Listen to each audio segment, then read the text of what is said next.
yaringa kana akato okwekwata ku maaso ne karoza ntikakwekwese oyo yemawo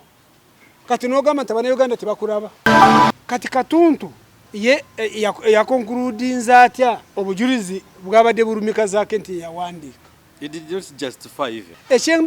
Ekyengeza ko kubagamba bali tibali ku bujulizi. Zaake yali yakitegeera nti bali bagala mob justice bagala kumujja obujja. Kati oyo singa badde president yandise Zaake. Be bantu abasobola kutemura. Yo muntu asobola kutemura munne. Ngari n'obuyinza obusukurumye asobola kumutemura. Okimanyi nti Zaake bali bamujjeko n'abakuumi n'emotoka. Kati nga kikulaga nti bo bali bategeka ddala. Bo babadde bavaawa bonna nga bambadde civilian nga beekubira saluti nga balinga abazi ng'okwo kwe kujjayo kiri. Ngenda zikiza bata chaka bunabadde muno munanasa. Kakati ng'oraba lazima eno gwanga lyanaba kiri okuzanyisa mu ngeri efaananako bwe. Naye kyewuunyisa bwe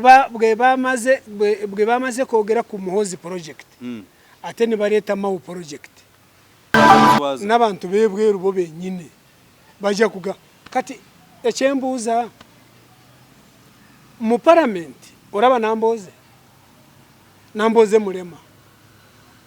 obulema yabujjawa mu Parliament bamumenya omugongo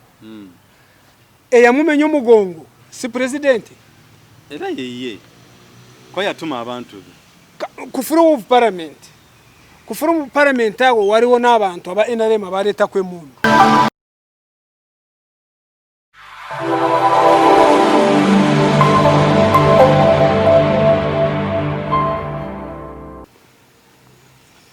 Okay, very good afternoon, good evening, good morning,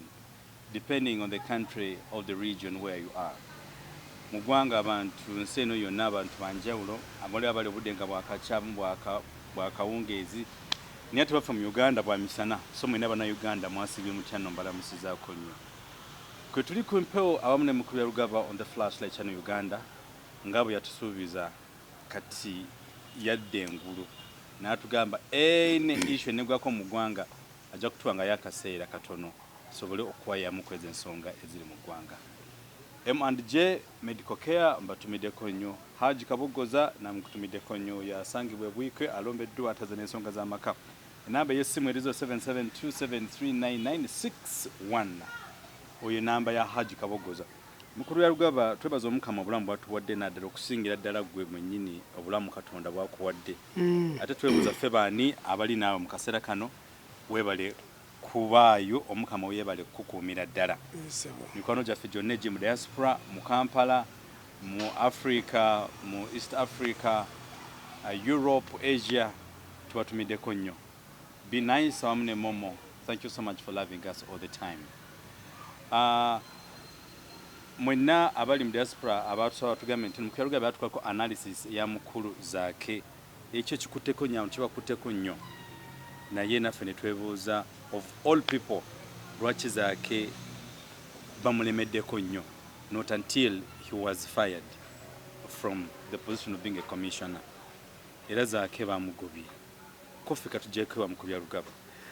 In your personal analysis tulabe ki kye tuyigamu mu ekyo omukulu ono okugobebwa. What's the intention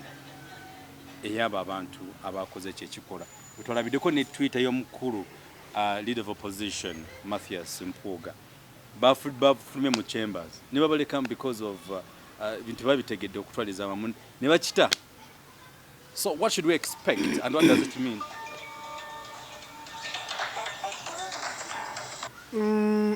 Batuuliza n'abatulaba mbalamusizaamu bali nnyo okubeera ku mukutu gwaffe the flashlight Uganda. Era nga bulijjo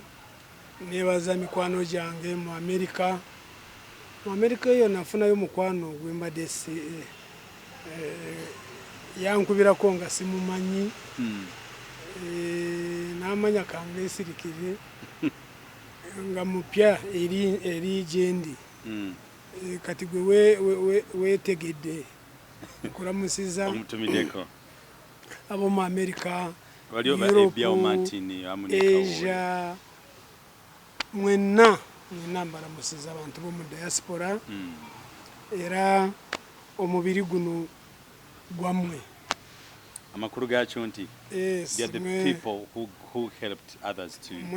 survive and now yes bebaziza nnyo tuli badocha mikwano gyo badocha batumirako nya abali mu diaspora bebaza nnyo batero okutubeererawo yes era nyongera n'okweba abenkyatambula nabo mwena mbebaliza wamuna bali mbebaza kensusa benkyatambula nabo kubanga olugendo tuli kumpi kulumaliriza dokita atakugamba nti ojja kufuna empiso bwezi naye ng'olaba embeera nange omulwadde oba weewulira nga lazima obulamu bukomawo buli lunaku so buli mwezi nina kugendayo okubulawo wiiki emu era mbadde nkyawumuddemu bwenvaayo mpuumulamu ewiiki ng'emu naye n'obweba mpuumuddemu bwe ndaba ekigwawo nga kyamutawaana nga kineetaagisa era nkomawo so now yes ebya Zaake bigenze bwe bityo in fact buli muntu yenna ufa bamanyi parliament yaffe ne government eno nga bwefaanagana twabadde tukimanyi nti Zaake balina okumugoba bugobe ku nga Parliamentary Commission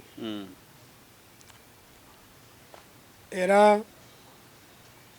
olaba n'oku white paper ne byabadde baagalako kwogerako mu parliament byabadde bingi naye munange nanyini kunyiiga gwe banyiiza Zaake ogwawoza naye ye prosecutor ye muramuzi byonna biri ku muntu omu buli kimu era parliament yatambudde mpaka ekiro era parliament yabadde ngejjudde n'akitegeddeko mbu abayinaremu bonna abadde afuna $1.5 million buli ayateedeza olukiiko mbu yafunye kamu kitundu yeggwanga lyaffe lya byanfuna era mawunga bulijjo yatwitinze ku mukutu gwe nga musanyufu wakugoba Zaake naye mawo banna n'amuvuma n'okumuvuma nti bagobye mume nti Zaake mume wulira omuntu yagenze ku poliisi kuwaabira ku bizonto bindi bize nti bigambye bigenda kunjuwa amanyo kati omuntu bwekyo bwakitibagayuwa ng'olinga akaana akato omuntu omukulu yes so ekisooka ekifo kya Zaake ekyo kifo kya NUP ekibiina kyonna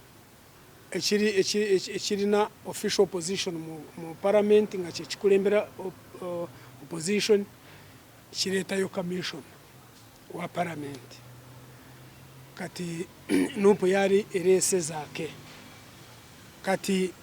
engeri gye bamugobye NUP erina kuleetayo commission omulala ekyesinaba kumanya bwegaanira ddala oba bali amateeka kubanga NRM yo it's just mob justice basobola kukyusa n'amateeka ne bagamba nti bwebanga timuleese omulala tutaddemu omulala simanyi kubanga amateeka tibagendera ku mateeka bagendera ku bungi bwabwe igwe togamba nti abantu ba NRM bye bakola babikozesa bwongo mu parliament bakozesa numbers just it is a tyranny of numbers kyekiri mu parliament in fact nakitegeddeko bandi babali no mukakolyo okugobera ddala Zaake mu parliament kyovora bamugoje ku bwa Parliamentary Commission ne bamugamba nti ata addemu yeetonde on floor of parliament and if double punishment indeed it's double punishment bakirabye nti Zaake ali stubborn na NUP esobola kugaana Zaake okwetonda kati bwe yeetonda basobola kuganginga up ni bamugoba bagana okwetonda kisoboka kubanga bo bali ebiragiro si bye bafaako enamba zaabwe nga kaweddemu naye kyemanyi tikisobora kugenda bwekito nga tikiri challenged mu constitutional court kubanga NUP gwebe nga tegenze mu constitutional court Parliament yenyine n'abana Uganda baba baturese wabi mu suspense yo mutawana nga omuntu bwawandika ku mukutu gwa Facebook nte bwabere mubaka wa Parliament ekyayogera kyonna kiri subject Parliament yekivunanyizibwako okugamba nti oyo wandiseko bubi warogo yogeddeko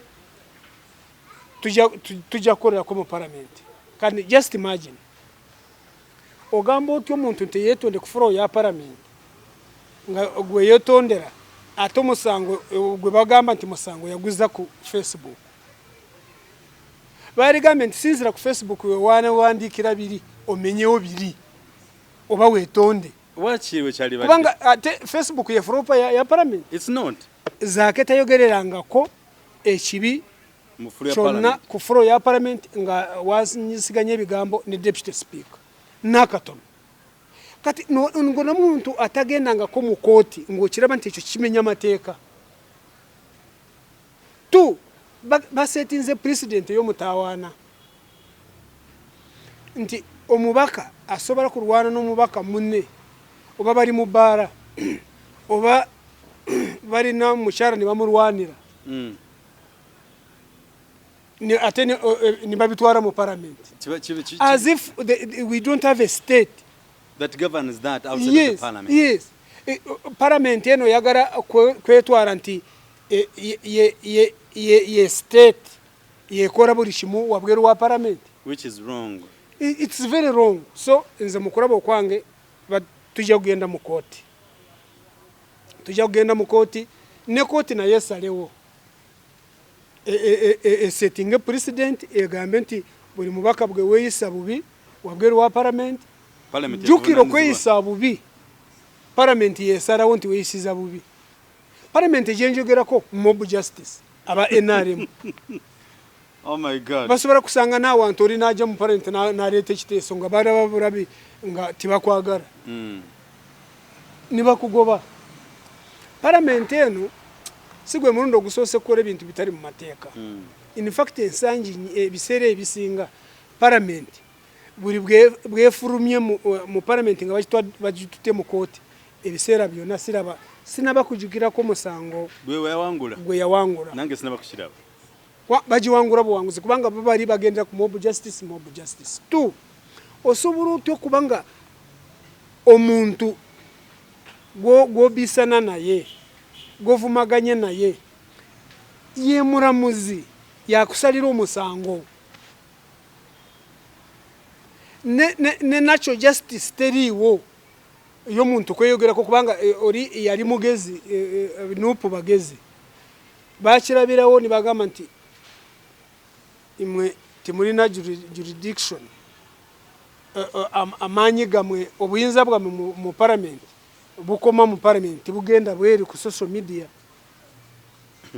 kati kakwenza ne no musharore babona bagenze mu ekizairo Stella Nyanzi President Museveni yari batute mu State House ndoza ne babawoleza mu State House je bamuvume ne bari na kugenda mu court ekirere cyo twebuza UCC yagambye bwe bagita iwo bujurizi kuzake ne gamba nti kusinzira ebyawandikwa ku mukutu babijja koda tituchasobora so there is no evidence tituchasobora kumanya nti lazima Zaake yabiwandika kati kantuntu omusoga ye yakonkludinza atya nti obujurizi bwabadde burumika Zaake nti yawandika. It did not justify even. Ekyengezako kubagamba bali tibali ku bujulizi. Zaake yali yakitegeera nti bali baagala mob justice baagala kumujjawo bujja. Nga oli abaragidde Deputy Speaker oyo mukyala bwe mutamugendera Parliament agenda kugiteeka kutaka. Agenda kugiteeka kutaka. Bwabanga tiyagita dekoda. Mafia w'ebyobufuzi. Bwato bwazenga akora. Abamumanyi. Wabareshe nabagambe kitulina kwegendereza mu Uganda mu. tulina kwegendereza abantu abali mu opposition abantu betulina mu opposition Katuntu wa FDC weewawo yajjanga independent naye amanyidwa abadde mu FDC emyaka gyonna kujjako kati wajidde ku kadi ya independent kyova oraba abantu ba FDC mapinduzi abadde wa FDC yaleese omusango bagobe Zaake Katuntu abadde wa FDC yakulembera kakiiko akagobye Zaake mu parliament. What a coincidence. Nabagamba ku rumunti ebibintu banenge mbireta ngamba jukiza nti FDC bana abantu abawaguru top leadership orumu buri kumpi buri muntu ava ku FDC yesoga NRM buri muntu ava ku FDC yesoga NRM ngachi kutegeeza nti NRM ya sensora da FDC erina abantu bekoragana nabo nabasebo gwawo raba mejero baramira ruranga mapinduzi raba mapinduzi katira bakatuntu the list is wrong. Yes, so tulina kuba begendereza abantu mu opposition. Absolutely. Now Zaake nzo mukuraba okwange ajagenda mu constitutional court. Constitutional court ejagenda mu ekoti za Uganda zona teri koti jiwesiga. But not was can't receive fair hearing. Yes, ate bwe babanga bakugenderedde buri koti jogenda mu ekukuba. Tu Zaake bwagenda mu constitutional court. Constitutional court eno yesi bakokubanga muri mu abantu abachali na mu zimunyenye abachali na mwensa. Kujja ko Supreme Court kye kiringe kisasara. Bwe Zaake bwasinga omusango mu constitutional court. Ono mukyara tasobora kusirika ajja kugenda mu Supreme Court. Speaker Obunyodoro ye tumuno kumubara tomubara. Meaning nti Zaake ono bandi mukorako another mob justice akolechi avire mu parliament kubanga parliament erina obuyinza obugobo mubaka weewaawo ebulina naye sobola kubukozesa bubi ne mugoba mu bukyamu parliament ya byafaayo ya Uganda orumu omukyala gwe bayita Mbiiza era ava mu Busoga yariko na RDC president yamuronda kubeera minister parliament yamugana kumuyisa kubwa minister nibagamba nti muraru ate nibamuleka mu parliament omuraru ekyo nkireta Mbiiza gwe mwama bwa minister nimugamba nti muraru yasigara mu parliament katurabe Zaake bwa nagana kwetonda oba yemu namugoba mu parliament kubanga definitely amateeka ga parliament omuntu kuva mu parliament bwofa bwogwadaru bwobanga tokyasobolera ddala okugenda mu parliament for example bwofuna accident ne kumpi ne kumarawo ebyo bisobora kuviyako kuva mu parliament. Okay. Byarugaba linda kono kwekyo bagambye ba speaker ndoza bawansi bagamba His Excellency Bobi Wine nti tuwereze omuntu mulala naye fe tugamba basically nange kama kwogera if I was His Excellency Bobi Wine if they can give us another name I will automatically forward Zaake's name. Anti bwomuleta bamugana bamugana kujjako Zaake bwamara kwetonda ku parliament. What did he do? Anti bwabanga yetonze bwa yetonda tibati biwedde kati bwe bamukomyewo kubanga hata abayetonze kati Zaake tuyabakomyewo Zaake ono mwamugoba wabura tulina kuba begendereza ekigobya Zaake resilience ye na commitment yes nekirala y'omuntu omu abantu abalemera ku Bobi Wine. Bobi Wine alina omuntu yali badde mufu Zaake oyo singa yafadda lwa Bobi Wine. Iyo badde okimanyi nti Zaake yamaze dda okumenya byafaayo mu Buganda.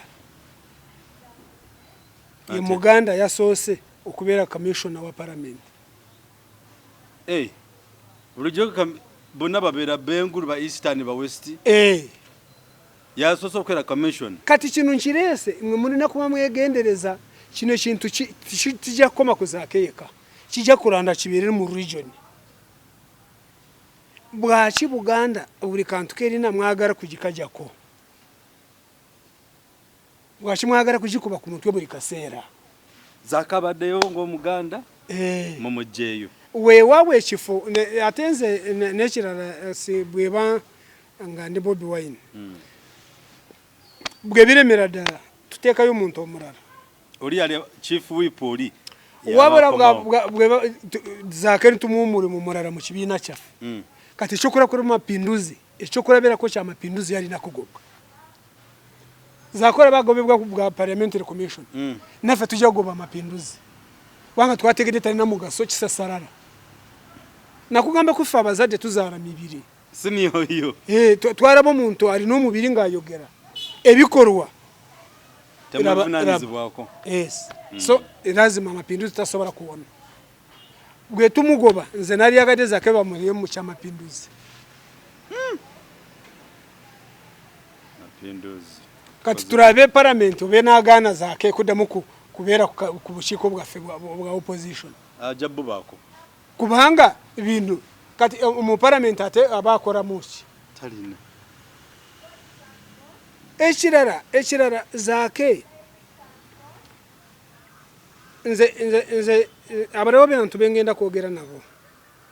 oluvannyuma lw'okugenda mu constitutional court ne court netwekyusiza Zaake tumuteeke wabbali tuleke kuddamu kumufrontinga because we shall be wasting our time for nothing tuleeteyo omuntu omulala kubanga abantu tubalina ate nalyagadde Bobi Wine adde mwaronda Omuganda be Parliamentary Commissioner nanga kino kya byafaayo advise yo jimu adajuuli kino kya byafaayo kyova olaba buli kantu konna akanyiga Buganda abantu ba NRM bakasibirawo nnyo esimanyi lwaki Zaake nga tanaba nakuwoza ababaka ba Parliament aba NRM bali bamaze dde okunyonya emikono mwategeera mutanti Zaake omusango kugenda kumusinga mu privileges and rules committee ekulemerwa Katonto, which means they had already decided before the case kyetugamba nti lazima eno yabadde mob justice. Ekirala nawulidde abantu baffe mu Parliament nga bakayana yesu okufuluma bafulumye boti babaddewo era nade nkayana n'omuntu ku Facebook ng'agamba nti Zaake abantu 15 ni babugamba nti agobwe nti opposition yokka ndi mwabaddemu abantu banabo kabe bako tamanyi nti opposition yafulumye abasigadde mu bebo. So Parliament yaffe bweto bwefanaganye naye omukyala ayitibwa deputy speaker alina kuba mwegendereza kubanga omusango guno gwe gumusinga sikiwa nti abakyali fit to be the deputy speaker. Mukulembeze wana baki gwotasobola kunyiza nti bamunyiza through Facebook. In fact abayegereza ne President Museveni gwe twogerako ku Facebook n'abamuni bamuvuma gwewawo kakwenza yamuvuma nayagala kumutabusi ne mutabani we naye those are very few kumukutu bwakuba nti bali bawaguru ne bagamba nti bano boka tubalage Byarugaba n'ensonga eyo. What do you think? What is the interest of the speaker? Speaker ye bwato bwali ebyafaayo bye bimulaga nti bwato bwali ekyokubira abaraga obukulembeze bw'abakyala kati oyo singa badde president yandise Zaake be bantu abasobola okutemula y'omuntu asobola kutemula munne ngali n'obuyinza obusukulumye asobola kumutemula. Okimanyi nti Zaake baali bamugyeko n'abakuumi n'emotoka kati nga kikulaga nti bo baali bategeka dda nti Zaake buli kimu akiveeko ekyo bwa commission katonda twagazaaki so ebintu bino bijja kuleeta essuula mbi bwakuba nti tulina abakulembeze abataswala baswaza buswaza n'abantu beebweru bo bennyini bajja kuga kati ekyembuuza mu palamenti olaba namboze mulema obulema yabujjawa mu palamenti bamumenya omugongo eyamumenya omugongo si pulezidenti era yeye ko yatuma abantu be kufuru of parliament kufuru mu parliament awo waliwo n'abantu aba NRM abaleta kwe mundu oyo musajja ow'emukono kati ebyo byonna bikulaga sibakaruba waliwo muvubuka yali minisita w'abavubuka Kibuule bamuyita Kibuule yajja ne pistol ku furo ya parliament amateeka tigakikiriza naye ebyo byonna ngezako okugamba Katumba engumi gye yakuba Zaake ku furo of parliament yaramutiddewo ng'olaba ebyo byonna mbireeta nti bisinga ekigambo Zaake kyateeka ku Facebook bw'abanga ye yakiteekako nti yanyiza speaker deputy speaker mukulembeze ki gwe batasobola okunyiiza abakulembeze n'abeebweru babakuba amajja amavundu nako na George Bush bamukuba engatto nebikomaawo kati ng'olaba lazima bwe tunagenda mu constitutional court naaliyagadde abalamusa banaabeera mu musango guno baze at least akatiibwa akatono ka palamenti bakakomyewo mob justice eri mu palamenti eveewo omuntu aleme okubeerawo n'agamba nti Byarugaba sikwagala ng'oli mu palamenti akupanga ebupanzi kubanga balina numbers bamale agakugyamu mu kifo ky'olimu kyamutawaana abatuddawa palamenti ezimu olaba n'ebikonde nga binyooka ku fulo ya palamenti naye nti wanyiiziza sipiika nti wawandise ku mukutu ku Facebook noonyiza sipiika nekadaga nga bamwogerako bingi so ng'olaba ruyale ono mukyala empisa ze ez'okwagala okutemula omuntu nti zirina kukoma alina kuzikomya beba obuyinza abali mu kooti kubanga nkimanyi tugenda mu kooti kubanga bwe tubanga tugenze mu kooti abantu nabo bwe banga tebagenze mu kooti kyamutawaana n'oleka ekintu nga kihanginga bwe kityo ekiba kyamutawaana naye wabula nze owenyimiridde wendaba nti Zaake bamukubye akalipo okugamba nti addemu yeetonde oluvannyuma lw'okumugoba gwa Parliamentary Commission addemu yeetonde ku furo ya palamenti bakimanyi nti Zaake ali very stubborn tasobola kwetonda kati ekyebasobola okujja waawo basobola kupanga ne bagamba nti tukugobe mu palamenti empisa zetu zisobola nkega kyembuzako kikinene mu abatula abatuliriza olowooza mukulu honorable Zaake did he receive letter of confirmation nti omusango gwakuzise mu v anti yagana kugenda mu kakiiko ako yagenda n'abagamba nti ebintu bibiri omukulaba okwange timulina buyinza obumpozesa ebintu byesakolera mu palamenti obuyinza bwammwe bukuma mu palamenti tibugenda wabweru wa palamenti omuntu bw'abaziza omusango ekyokubiri n'amaze dde okubamanya nti mutegeka butegesi okunteekamu omuguwa mwagala kummaliriza ng'abawe nebyokulabirako nti as we talk now palamenti ababaka ba palamenti ba NRM kati banyonya emikono timunaba kumpozesa wewe timulina buyinza kiva kuki ekyokusatu owenjogerera banzijeko abakuumi owenjogerera n'emmotoka bagitute y'obwa komishona n'abuvuddeko ngoraba ebintu byona byabadde bitegeke nga Zaake tanabakozesebwa. Kakati mu Byarugaba ekintu kino kikulu nnyo mwe bannayuganda okukimanya ate okukitegeera. Mukulu Honorable Zaake,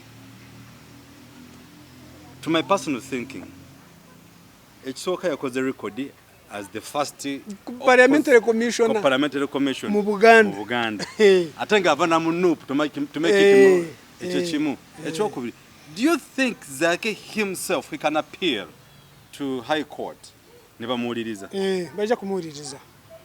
Bajja kumuwuliriza. Ekyesi naba kumanya omusango bwe guva mu Parliament ebiseera ebisinga tikugenda mu High Court. Bagenda mu Constitutional Court eputapute. Parliament erina obuyinza okuwozesa omuntu yenna aziza omusango wabweru wa Parliament. So it will be Constitutional Court. Si High Court. It will be Constitutional Court. Eputaputa amateeka egambe nti kituufu oba si kituufu. Ekinava mushona omuntu yenna bw'abanga atamatire ogenda bugenzi mu Supreme Court. So Zaake ng'omuvubuka ffe tumwenyumirizaamu nga bano. Zaake atuwadde ebyokulabirako by'amaanyi. Zaake President waffe yatugamba nti bw'oba olwana bw'oba osobola kudduka dduka olwane, bw'oba tosobola kudduka yavura. Bw'oba nga tosobola kwavura kozesa nawooli buli kintu ky'olina okikozesa. Zaake nubwo abadde nga mulwadde ng'omulaba n'ebigambo bye mu lwanyi ng'ali ku ndiri ng'alwanira ku ndiri. Nantaba yamukwamu oluyimba emundu kakati kye baliko baagala n'okutema enteega abavubuka. N'alabyo President yanseseza ku lunaku lw'abakyala yagambye nti abavubuka bonna mu Uganda mwali badde muwagira NRM mukubanga NRM ye yabazadde timwava muguru. Tetuganyi kakati ne President Museveni oba kiki kyamutuuka kw'ensangi zino. Kati Mr. President nkubuuza gwe wali muvubuka ne bano katugambe Kiza Besigye bamugisha muntu bakazoora bonna bamambabazi abo barugunda bali bavubuka nga balwanyisa obote bonna bali bavubuka. Imwe UPCC yali abazadde era yali abazaala mwarwanyisa yaki bwaki timwagiwagira katawo Besigye bagamba nti mbakutte owulira ng'agambye nti bwaki abavubuka timuwagira NRM ate mwazalibwa mu mulembe guno ye yabakuziza gwe mulembe gwakukuza nga wagulwanyisa. Ekyengezako kubagamba nti buli mulembe gwonna nubwo gubanga wazalibwamu kasi omuntu ava ku mulamwa you come out and fight him. Oha ekyo wakola Mr. Museveni ne banno kati bakazoora bino byenjogera bambabazi ba former army commander mugisha muntu baraba nti omusajja kyayogedde kituufu. Museveni yali muvubuka ng'alwana nabane bonna bali bavubuka. Kyova olaba Museveni atidde nnyo bw'alabye abavubuka nga bamwekyusiriza. N'ajjukira obuvubuka bwe nabwe baali ne banne n'agamba nti bano bajja kutumalawo. Wabula ensobi ye gy'akoze ate okubateeka mu dungeons okubakuba abamu babase bakoze eki olowooza Obote singa yabakola nga bwe mukola abaana bano mwali baddewo Mr. Museveni bwe ne bano singa yafadde. Ate kino kinakyo kimanye Museveni yali mu campaign n'alangirira nti bwe mubba akalulu ngenda mu nsiko. Obote yali kawenkene nga si tiyakutta tiyakwatako na mundu tiyakukwata nakukwata ng'omaze kurangirira nakuleka n'okola campaign zo n'ogwa. So ebintu bino byonna bye twogera ndaba kumpi buli kintu ekikolebwa nga buli kintu kyonna ekikwata ku muntu ali mu Buganda kyonna kyakunyigirizibwa. Kyonna kyakunyigirizibwa. Kakolyo ki akali mu Buganda kuno akanu buli kati oraba ekintu ekintu kyebalese kya parish model Buganda yegenda okusembayo okufuna obusente obutono nyate ngesingamu abantu yesinga bantu abangi Buganda yesingayo okubeera n'emiruka emitono kino kyewuunyisa emiruka emitono ate nga sente bazigabira kusinzira emiruka nga bweri mu Western region fe tugenda kusooka fe tugenda okusinga okufuna mu parish model nti fe tusinga obwavu nabwe tuba tusinga obwavu era fe tusinga emiruka bagiseramu kusinzira obwavu nga bwe buri naye abantu nebakimanyi tino tukimanyi nkugambye abantu ba NRM tibakyaswara baswaza ogamba otya Buganda esingamu abantu abangi half constituents of given people no waliwo emiruka mu Buganda ezisinga districts enyingi mu Uganda okimanyi nti mu Parliament eweddeko waliwo mubaka eyayingira ku Parliament n'obululu 1500 nga yawangudde 1500 1500 ng'omubaka ali mu Parliament yawangula n'obululu nga alina obululu bwonna nga obugase 1500 eri mu mambuka eno akampala okali migoro 15 si mu mambuka saaki eri mu Eastern Far Eastern 1500 nga yewina ate bali besimbyewo abantu nga babiri tebasuka basatu twagambye tebabuddividinga muko twagambye nti bali bangi bali nga 10 bali tebasuka bali babiri so ng'olaba lazima ebintu NRM kati weetuuse nze simanyi ekituuseeko wabula sigenda kulemwa kuddamu kwogera ku kintu kya Mawo banange mbabuulira Mawo ono mwesibyeko kubanga ndaba agenda Mawo gy'avuga speed ya mutawaana and ngari supported by the state natadde ku mugutu gwange nimbagamba nti Mawo y'omu ku bantu abasinga obusanyufu kati kubanga ekyabadde anyoonya yakifunye kubanga top leadership ya NUP yali yamwesamba nga temuddamu ne bamupangidde era nakyogeddeko ne Secretary General bamupangidde ayogerereko NBS the following day ne baleeta Secretary General nti addemu ekyansanyusiza Secretary General agamba nti size wano lwa Mawo nze wano lwa Bannayuganda on the same day ekiro era baleese ki Mawo ne baddemu ne baleeta na Ssenyonyi owa NUP Mawo n'addamu n'ataakaka nga Mawo baagala exchanging ebigambo ne Secretary General obeshe baliko baagala Mawo afune awayogerera kati awatandikira weewaawo ekyo baliko tibagenda kukifuna Mawo y'omuntu gwayagala okuwanisiganya ebigambo muntu ogwo Kyagulanyi ekyo kyatagenda kukola kubanga twamaze kukizuula nti Mawo obusungu bwalina okutamuddamu kwa principal waffe kyekisinga okumuluma wabala bwe babadde ku mukutu ogwo gwa NBS mukigenderere olaba sikisa njogera kati basoose kwogera ku project ya Muhoozi baleese n'omwogezi we Andrew Mwenda ngo Andrew Mwenda ye nga awoza nti emyaka 28 yakimenyeewo nti nagenzeyo ne tukimenyawo mu kavidiyo kaleke walabye ng'olaba omu ali yabadde nga oba babadde bavaawa simanyi Mwenda nayanywa oba babadde bavaawa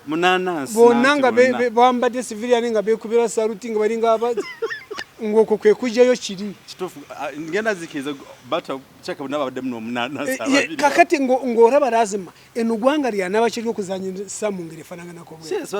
naye kyewuunyisa bwe bamaze kwogera ku Muhoozi project ate ne baleeta Mawo project eri bagita Mawo rebellion kakati nga Mawo na yazemu kutakaka yagambye nti atuuse ku stage eyo kuleta ebiwandiiko ebifu bya NUP ekisooka constitution nti alina constitutions bbiri. Spokesperson waffe yamuchallenge yagamba nti mawe byokwogera kirabika bikuweddeko, twagala ebikolwa leeta ebiwandiiko ebyo bwebanga tulina constitution bbiri zireete kati. Oyogera nti ngenda kuleeta ebiwandiiko ate mawo bwakwata kyaswala. Nze nabagambye mawo nze kusinzira nga bwendaba NRM enunzibwa bwebe kukozesa bwe kutuma tekutuma nekuleka n'omutwe gwo omutwe soka kugusarako negusigaza nibagamba nti genda kubanga baba tibakwesiga wenna ebiwuduwudu kati mawo nze muraba alinga ekiwuduwudu kitali na mutwe kubanga omutwe gwobanga era omuntu yenna wagira Museveni tosobola kusigaza mutwe gwo ngambo magezi obwongo obwo abukujjako n'abukwata n'olyoka n'ogwamu ensonyi n'oyogera ebyayagala kubanga bw'ogusigaza oluusi omutwe aliwo otuuka n'ogamba naye kino kyenkora kituufu naye omutwe gwo gw'osingayo eri ne bamanya nti lazima onamaliridde olaba tulekedde n'omutwe n'ogenda ku mission. Wabula abantu abamu timutunenya nganze ffe abadda mu mawo atalina mutwe ffe abamu tumanyi eddoboozi ly'omuntu atalina mutwe nga bwelyogera kyovula kakibe ekiwuduwudu tukiddamu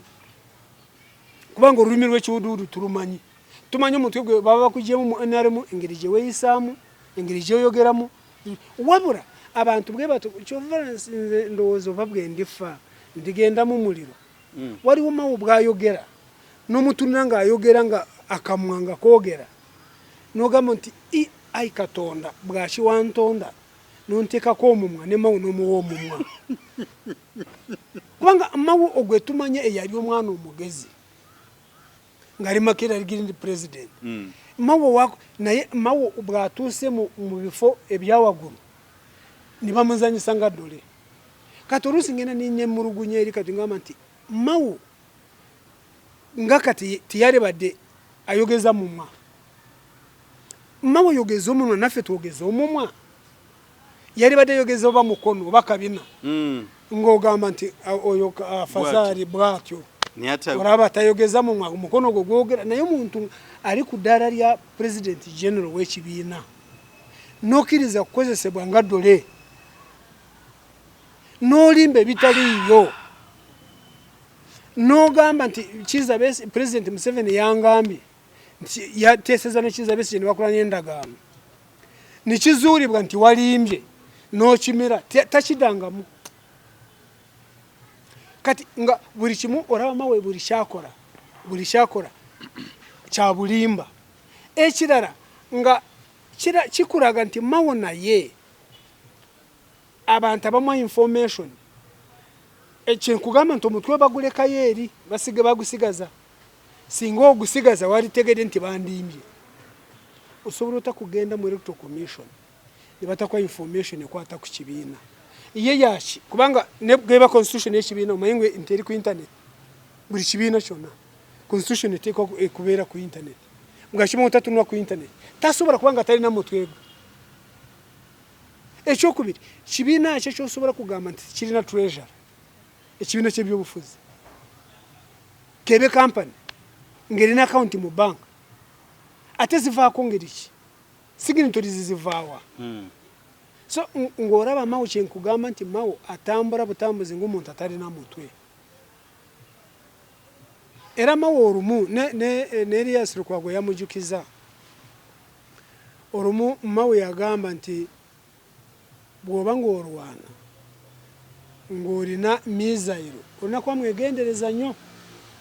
bw'oba ku nnyanja ng'oli mu kanu ng'olina mizayiro tofayiringa nga mizayiro ng'oli ku kanu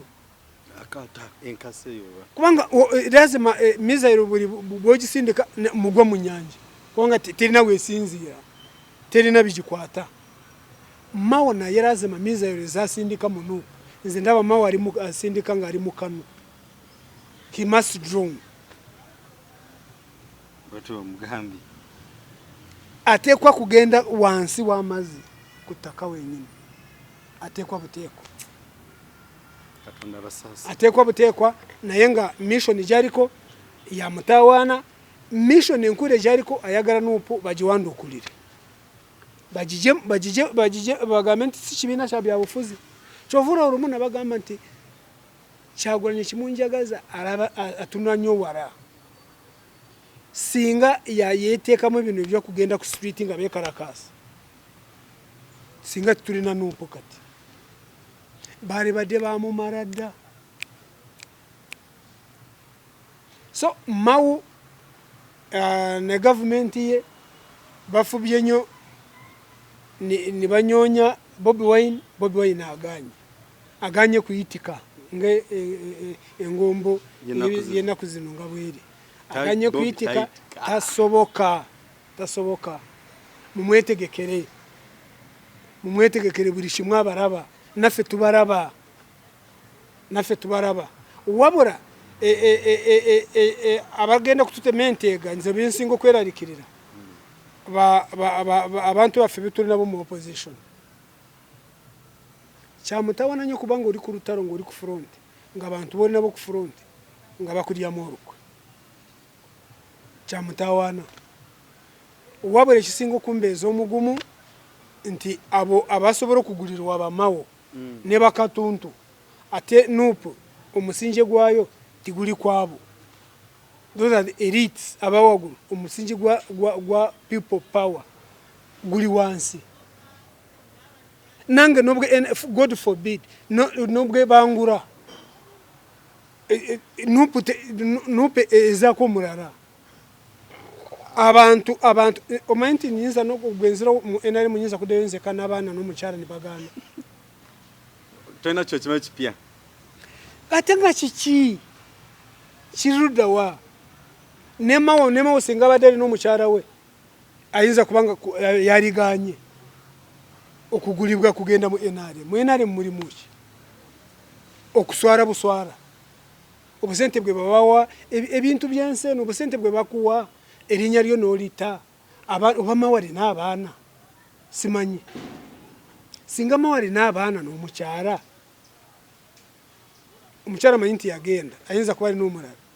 naye abana bwe batunura tata wabwe ku TV bwatuka waka barya mere wamu obati bamubuza nti tata obadeki kati mission jariko yakumarawo opposition ekitasoboka wabure cyagenda okukora okwemarawo yemazeewo mau agenda kwemalirawo ddala yasoka kwewunza n'agamba nti diperi n'ababaka 15 bwetu n'agenda mu karuru nga tutusaba ababaka 15 ndekulira mau omusajja omukuru ogye bigambo by'oburiro nakati twakute mau aringa kana katoba akana katoka genda nikekwata mu kumaso bwekati nikaroza ntikakwekwese kumaso just onorugero duwagere rwagundo rwa is it ostrich yeah cyowe duka emise ne duka nesango musenyi ensonsuka yo mutwe akabina maguru byonna osinda kumawo ofunda ko ne ostrich ereka akabina abweru yaringa kana kato okwekwata kumaso nikaroza ntikakwekwese oyo yemawo kati nogama tabana Uganda tibakuraba nabana akola atya yebise maso ne Elias Lukwago no yagenze nyowara Nyagamente bwo yagara kufukamirira nsobora no kufukamirira nebyo uriko biveko tibigenda kuyamba n'ekibinasho nabana bo Elias Lukwago yetondedde mawo nga amugamba kendeza komao era orumu amuri ati yara sazeho nti agenda kusara mageza atabaganye NUP ne mawo naye mawo yagamba nti nagamba nti omuntu yene yatutabaganyiza atatasobora kubera FDC umuntu abaganye ngerishi nga namwe muri mu project ryemu isi omuntu rusi bweba nga ali bwato ali ruzi mu ngeri bweto aroza buri muntu yena abera ruzi yengeri jakorera NRM arowoza nti ne FDC yonna ekorera NRM ekyesobora kukiriza mu FDC mulimu abakarogana ne President Museveni naye si top leadership yonna nebesije kati muzjulirira tasobora wabura abantu be simanyi ekintu kino kyava kuki abantu kati kigenda okunywera abantu bagambe nti FDC kibiina ky'abanyiivu nti bava mu NRM nga banyiivu obunyiivu bwe bugwawo bakomawo tibagenda simanyi ekyo bagenda kukiwona semeba bitege babirabira mu ango ki simanyi mu ngeri bagenda kugirabiramu kubanga tiyari bade katuntu okimanyi nti NUP yawagira katuntu mu Kalulu kati ne katuntu na yasiibule kubanga tukutegedde kati naawe eryokanga netonya netulabanga beze yes ekyokubiri tuli barabira ku bikolwa byabwe so singa bwe boogera nga mukulu babone watete yes nga bwatugamba kati katuntu ebikolwa byo tubirabye sibura mu opposition nywerera ddala mu NRM yo bantu bokole ate katuntu sigwe mulundo ogusoose abantu bali bamukengadda nakakiko kakosase ng'olaba alinga yeekubiira mu byokunyonyereza nga yeekubiira eri mu NRM mu bagamba nti bamuwa ssente mpitirivu kati ku luno yeyambudde Zaake kyakoze ayambudde katuntu n'amuteeka ku ttaka naye katuntu ayinza kubanga takimanyi kati katuntu yarowooza nti takyalina kyakyafuna katuntu kati he's desperate takyalina kyakyayagala mu opposition yamazira kutegeera ayinza n'obutaddamu kwesimbawo eyo political desperation eri mu bantu baffe bangi bw'araba nga takyadda mu politics elective politics azanya kifiiriza kyamutawaana nnyo kifaanaganako n'omuntu gwe bawangula nga bawadde ambulance n'agibajjako kati bw'okoma gwe olikoma uli bagamba yali bameta Anite Anite sebo yali yagibajjako naye kati n'atamanya nti ekyo opponent ajja kukifuula kyakulwanyisa nti mujjukire ono yali abawadde ambulance n'addamu n'agibajjako abakyala bawadde bafa abaana bawadde bafa nga tulina ntambula emara yono ebyo abantu baffe bangi tibakyabijjukira so ng'amaliriza banange Zaake nze Zaake n'okumusabira simusabira nkimanyi nti ekyaliko kituufu Zaake ne mugoba mu Parliament n'addayo waka ajja kuddayo nga muwanguzi ajja kuddayo nga muzira ejjoogo ly'omu Parliament tyrannic rule eri mu Parliament mob justice mu Parliament abagikubye ku ttaka nga yetonda kuki kufuru ya Parliament double punishment ng'omuntu gwe bagamba yaza omusango eriye yamuwozesa yamuwa ekibonerezo mbasiibudde kyo kituufu kyo kyannaku nnyo nze mba kuba His Excellency Bobi Wine wallahi billahi tallahi mbadde nze erinnya lya Zaake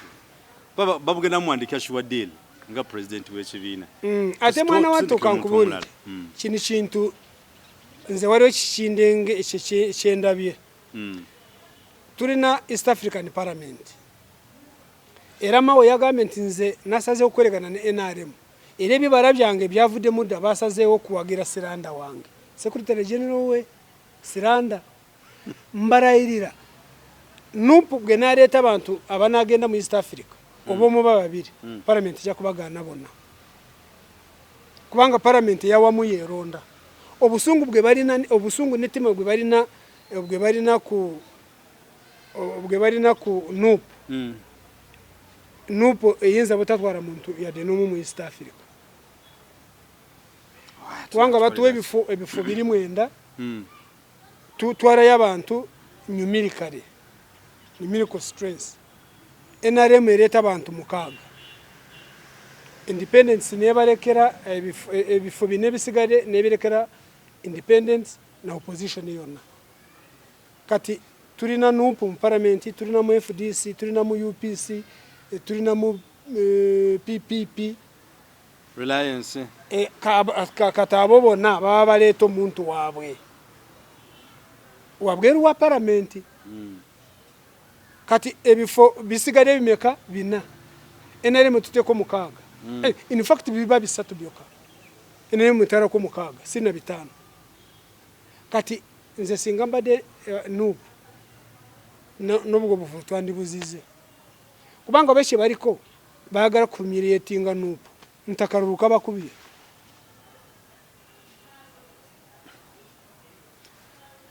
Nenge kitufunze Byarugaba sinabitegeera kuba taka tuli mu failed state nti ebintu bakola ebyabannakyemalira. Kati bajja kusala magezi barete Siranda barete yomu wa FDC barete wa UPC ngabifo biweddewo NRM bwe basasira netwara bifo bitano neba wabana nga batweka muno wa independent kubanga independent nayo ereta wa independent naye era majority mu Parliament yesarawo ye NRM. Aha kale n'olwensonga eyo nga tuna kuva ku mpewo mu Byarugaba yogera ko kucha omukulu gwe bayita Joyce Bagala. Joyce Bagala ali mu Constitutional Court. Nze mukuru bwokwanga ajja kusinga omusango kubanga mu High Court eriya omulamuzi yagumusingisa nga terina bujulizi yalinga mu justice nga bwe bamara kujjako nakwedde obululu bwe Electoral Commission yamara garangirira ngori omukyara gwe yari awoza minister yawoza ne Bagala bamubuza nti obujulizi obujja wanti ze nawulira buwulizi nga bangambye kakati ekisembayo Bagala bwe bagumusingisa era mu Constitutional Court musango we gukoma ogw'ebyobufuzi tigugenda mu Supreme Court baddayo mu kalulu wabula kirina trick bali n'obuyinza okugamba nti timugenda no mu kalulu oragendere ddala mu Parliament naye kusinzira ku judgment yawasenga bweri ngori kusinzira nga bwe bawaaba kirabika ori minister yawaaba nti ngendere ddala mu Parliament yawaaba nti banzibirwe babakubye muddamu buzi bwe banaddamu omukyala bwe bayajjayo bururu omutwaro gumu n'okujjayo 15 kiyinza kuba kizibu. Bagala agenda kumukuba abantu abanyivu emitiano obunyivu bwe balina batekeko n'obunyivu bwa Zaake ate Zaake y'omu ku balonzi ate nga wamitiane nga wamitiane nebanna kano kagenda tunyumira ojja kulaba akalulu kana mpoze ekiriwo ajja kodda mu bawangule bwe banasalawo basalawo nga bwe basalawo Kayunga bagambe nti ife ebyo by'obururu tubiriko tulangiriddewa byaba kama sobala kugenda n'adamu n'agamba nti tulangirira nyaba tebaswala eno government singa okuswala kugirimu singa tekyali mu bukulembeze bekyo okuswala tibakiriko n'akatono wabula owembeerera omugumu Constitutional Court yanjawulo ne Supreme Court mukyalimu abantu abalina mu kamunyenye ate ekyokubiri omusango gw'ebyobufuzi tigugenda mu Supreme Court gukomaawo amateeka gaffe bweto bwe gali emisango mingi n'ogwanakwedde gukyaliyo njagala ndaba omusango gwanakwedde omulamuzi n'agusala n'agamba nti norinya sirimanyi gwe wa NRM Kayunga agambe nti ye yawangula turabe wanajo obujulizi babarage constituency emu eyavamu obululu 8 nakwedde najayo kalulu kamu jo feche twarisimbyeko nesira kubanga obululu 8 bungi kubanga yasingisa obululu 2 Samusinga so obululu 8 ekyo bwekimu obujulizi bwe bubura omusango bogusinze kubanga 8 osingisa 3 buli 8 ebibabe bisazaamu baturage constituency nakwedde gye yajamu akalulu kamu oba 2 opponent we najayo 8 ye constituency yana ekyaro kicha polling station ino gye njogerako polling station yana bakyalero no kubululu 8 ekayunga nayo ekyo kyalo bakituwe so ngoraba enaremwe ebintu byayo ebisesa wabura atenga bye biwo mu government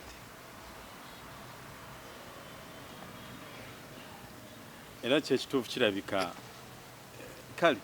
byonna katubikwasa omukama tunalabiraawo embeera yonna enaabezeewo kiba n'atugamba tujja kutambula nga bwoleese mu kyalo oyo nze mukulaba okwange ebyazaake bwe binaalema naye atali n'ekifo ekirala ekyo bali kimugyeko ne bamuwa obwa Parliamentary Commissioner bagala yes ne bazibikira ekintu ky'emityana kandi mekora kampini yo mu kyalo gweto gwe nakola kampini ya Masias Mpuuga ne bagiisaawo kale n'olw'ensonga eyo mwebale ddala mwe n'abadde ku mukutu the flash channel Uganda. But all of that will happen after the constitutional court. All right. All the same, byonna kisa kya Katonda. Fogwaffe amaaso ku lutimbe ategwe bobo olina ky'osobola okutugamba any advice and comment, any question that you want to know, understand and to know. Namba ya Byarugaba osobola mu contactinga ku 0772 980 933. Balina kubeera n'essanyu mumanye olwaza omuntu n'olaba nga atandise kulya nubwo atandika kulya amaanyi gakuddamu nankwadde sente zo zaagenda funa essanyu so n'olw'ensonga mwenna mulabe kyemwakola mwebale nnyo mwebale ddala kukola ku Byarugaba. By the way tujja kukola flashback maaso awo tulinzeeko tujja kukolako Thanksgiving mu church twebaza omukama kuba tekibadde kyangu okulaba nti nobwotusa olunaku olwaleero so kyonna ekiddako maaso awo fa maaso ku lutimbe ngamba mmwe mwenna abala programu zino nabasaba ne mbagamba we need the sponsors of our programs. We need the sponsors of our program. If you can stand with us nogamba okay you are ready to sponsor Mr. Byarugaba shows or shows a which stand for us or sponsoring ategati nkomyewo yes okora research kunyonya amafuta okunyonya ki wanga rutaro kati mbeda choigira cyari kitufu government sachi bagambako politics kati byebufuzi bitandise na kibagambako nto mwaka guli ugenda kuba umwaka muzibu katukira kati byemuraba and indeed oraba bana Uganda ngeri kitubona abonamu umuti gwe sabondo manyinta wamugutuse ku mutwaro gumu umuti gwe sabondo abantu kunaba mu gumu byona birinye amafuta naye ekisingo kuruma ba NRM yezaake kuva ku bwa commissioner kisingo kubarumabo si miwendo by'ebintu ebyo byo bari bade batutesezaako naye nimureta fitina zamwe mu parliament nti gundi simwagara gwe no sara nkubanguri n'ekifo aho kambuze mu kibuzo cyo babuza bulijjo. Do they think that there is tomorrow? No, not at all. Tikiriyo kyekibi abaganda barugera nti omuganda bw'abari yatayogera atorogero narugero ruriwona atabayinere mu bice baliko tibasobora kugera kubanga bo baroza nti bariya bijja batogera tugende tubatasi goroza singa babade bamayinti waliwo tomorrow bugandero mwari jibonyabonyeza ngabwe mujibonyabonyeza abantu babwe ni mubatani mubasiba mu bitalimu biki president naragira nti segirinyane sewanyana timubawa biru nabonga baganda ekyo kintu cy'abaganda tulina kubabegendereza ati nukusingira we people from the western region tulina kubabegendereza. There is tomorrow. We are in power today, tomorrow we shall be out in the opposition. Mubuza abantu bawo bote ejebaraga mubuza abantu bamini ejebaraga ebyo byari kubanga twari nabo fe twabakuba twakuba baki ebyo amini bye yakora bwo bigata ne byawo ebikorobera amini bye yakora no kwatako ne bikorobera obote bye yakora nubwo bikubisamo imirundi nakati bituka bya NRM byekoze ku bantu ekintu kitakachoka muganda tabona abonangako kutaka kasoka tufuna Uganda ngo mulembo mu 7 etakariye buri kimu byenkura kurana buri kimu buri naye no sarawo kati na uri denga gamba nti atade ukiragiro nti timugoba timudamu kugoba abantu kutaka nga LC tamanyi na RDC oba ogambye nti babagoba njagala waliwo omuntu gwe bagobye ku ttaka nga RDC tamanyi baba kimanyi oba oyagala kutugamba nti aba RDC babadde bakolagana n'abantu abagoba ku ttaka RDC omanyi nti akiikirira president kati kitegeeza president naye abadde mu lukwe lugoba abantu bwavayo nti nga RDC tamanyi bwakibadde sakugamba ko kino nakireeta kivula abantu bawuliza program eno n'aba NRM nagamba nti bwaki president taragira nti buli RDC anakiriza ne bagoba muntu ku ttaka ajja kugobwa bwaki takyogera nga bwe yagamba nti eddagala lya covid bwe lina expiring RDC ne kawumba muli bagobe ne bakunga abantu teri ddagala lya expiring bwaki tagamba nti omuntu anagobebwa ku ttaka RDC mu district ajja kugobwa bwaki takyogera kati yagambye nti timugoba abantu ku ttaka nga RDC tamanyi oba ogambye nti babagoba kale mwebale nnyo mwebale ddala mwenna abatambula naffe mu programs zino ate nga bwe twabagambye nti buli kiseera we are ready to move with you to update you all the issues ezigwawo mu ggwanga wali mukuyega bakanseseza sijja kwogera oba kiri mu fitina z'abantu kankaleke nti kanale mugube ne kayanja tubireke naye ojja bikola mbigezezaako binoonyerezaako nendaba nti ensi yaffe mwe tuli katonda yamanyi akuume mbeere bulungi mweraba